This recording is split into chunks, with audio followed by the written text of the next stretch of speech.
What's going on, everybody? It's Charles. In this video, we are going to be timing a VR6 engine. Now, this VR6 is a tiny bit different than the last one that we timed up because it has variable valve timing on both the intake and the exhaust cam. Now, this is going to be timing a basically stock engine with no head gasket spacer or anything like that. We will be doing a different video showing exactly how to do that with the giant head gasket spacer if you're going to be running a boost application. Also, very important to note, it's a really good idea to replace all the hardware for this kind of job when you're this deep in an engine. Okay, so here we have our timing setup laid out basically the same way that it's going to be in the engine. We have our upper chain, our lower chain tensioner, lower chain guide, and our two upper guides. If you're going in to the level of depth we are right now, all this stuff really should be replaced. Chains, guides, hardware, all of it. I'm actually reusing some of the stuff that came out of this engine just for the purpose of demonstration. I'm gonna be pulling it all back apart and doing it with the spacer. So rather than having to get another set of hardware again, we're just gonna reuse this stuff, but you really don't wanna ever reuse this stuff. I'm gonna start on the front side of the engine, making sure that our crankshaft is at top dead center. There's a very tiny notch on the inside of this crank pulley that needs to correspond to a mark on the front cover here. I've highlighted them in blue so you can see them a little bit easier. We want to make sure those are lined up. Now, when you have that crank pulley on the front lined up with the two marks, come around to the back side of the engine and make sure this gear tooth that looks like it's kind of shaved off a little bit, I have it highlighted in blue, lines up with where the main cap is bolted to the block. This is the one we're going to be using for the timing part, so we don't have to go back and forth to the front of the engine. All right, we're going to start on our bottom side chain first. We're going to very first put this guide on with two 5mm Allen pins, and these two pins are going to be torqued to 10 Newton meters. It's important while you're putting all this stuff together to be very careful of the head gasket. You don't want to crease or wreck the head gasket while you're doing this job. You're going to be working up through it, so you need to be extra careful. With our two pins in and torqued to 10 Newton meters, we can slide our guide on. Next, we're going to be putting on the chain, and we have our intermediate gear. Now, this gear has two different pieces. This is the side that goes to the lower chain, and then the smaller one goes to the upper chain, and they fit together kind of like that with a key and a keyway. Before you go to get the gear on, you need to make sure that this shaft right here, which also drives the oil pump, has the flat edge facing up.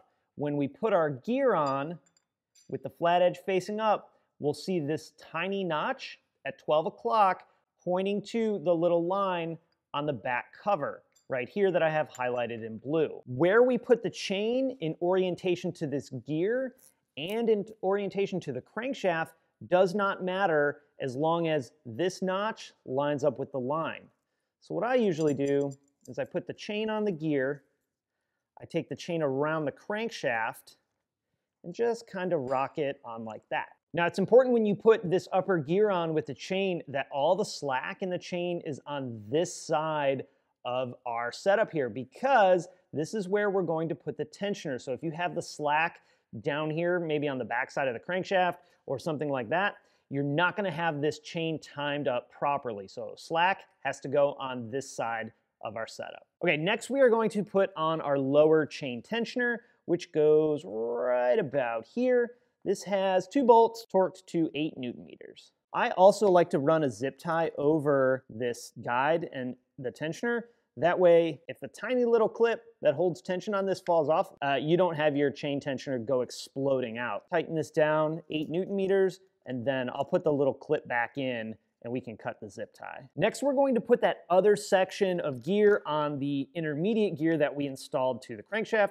This just goes on like that. Now, something actually super important is this is keyed.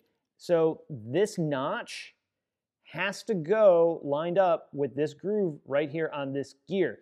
This is what is going to be a very important part for your overall engine timing. If you get this wrong, not only are you going to damage both of these two gears, but your timing's not going to be right either. So what I do is I take the gear, I set it in, and I kind of wiggle it back and forth and make sure that it's properly seated before I start tightening down this bolt. This one went in pretty easy. If you have a new gear, might be a little bit tougher than that, but it should go in pretty smooth. After you get that small intermediate gear snugged up, we're gonna tension our lower chain. So push the chain tensioner back towards itself, remove your little pin, and then slowly let it out. You can even snug it with your finger tensioned, and that's all you really need to do. I actually like to save these two because you never know when you might need it again. Next, we're gonna put our upper chain on. Now, this chain, unlike our bottom chain, has colored links. This one has 2 copper colored links that are gonna go on our cam gears, and then it has 3 copper colored links that are gonna go on our small intermediate gear. The way you want to install this chain is take it up above the head gasket around this cam adjuster bridge, slide it like this, and then go down through the head gasket. If you try and go up, it's a nightmare fighting it, and you'll end up risking damaging the head gasket. So don't do that. Go from the top down, making sure your 3 copper links are facing towards the gear. And then you can really just kind of set the chain up here. We'll come back to it in a few minutes. Next, we're going to put our 2 chain guides on. One is a guide, and then the other one is actually for the timing chain tensioner. So we're gonna put this one on first. The easiest way to do that is to take this bolt right here, that's a number 5 Allen, but is sleeved, and install it first. And this one goes right here near the intermediate gear. If you install that first, you can then take your guide from the top down and set it on that bolt, and that makes lining these 2 bolts up much, much easier. Then we'll put our other guide in. This is the one that's going to be on the tensioner side. Next, we're gonna need to make sure that our camshafts are set to TDC or top dead center.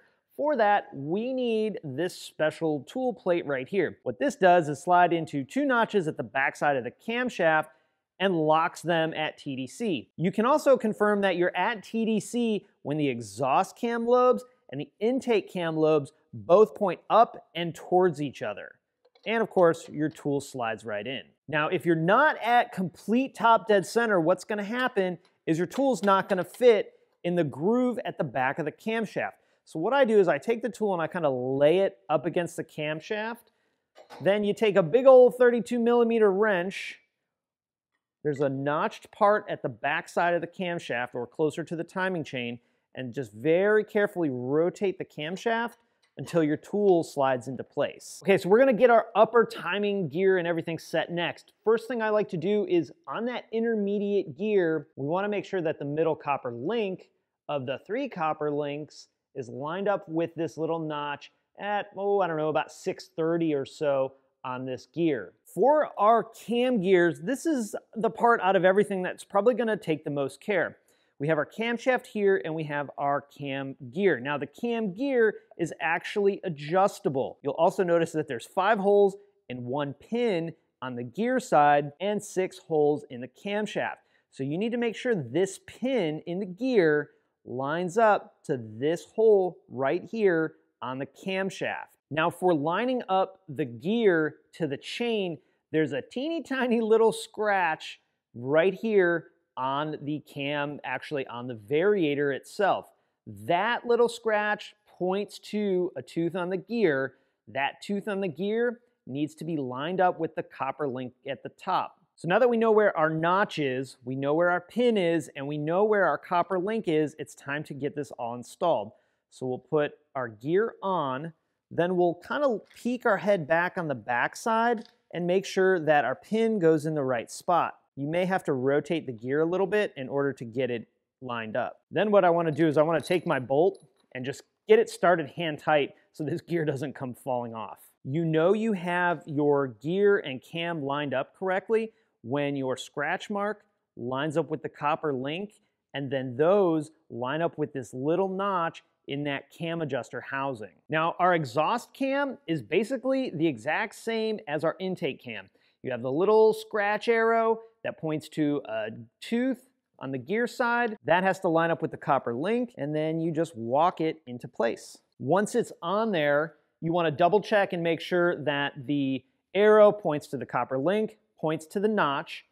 Go ahead and get your bolt in and snug down. You also want to make sure that the slack in the chain is on the side of this guide here, because this is where our tensioner goes. So our tensioner will hold the chain tight. Once you get the gears on and the bolts snug down, you want to verify that you got the timing correct. Check your marks and make sure that the variator lines up to the copper link, lines up to the notch in the housing on both the intake and the exhaust.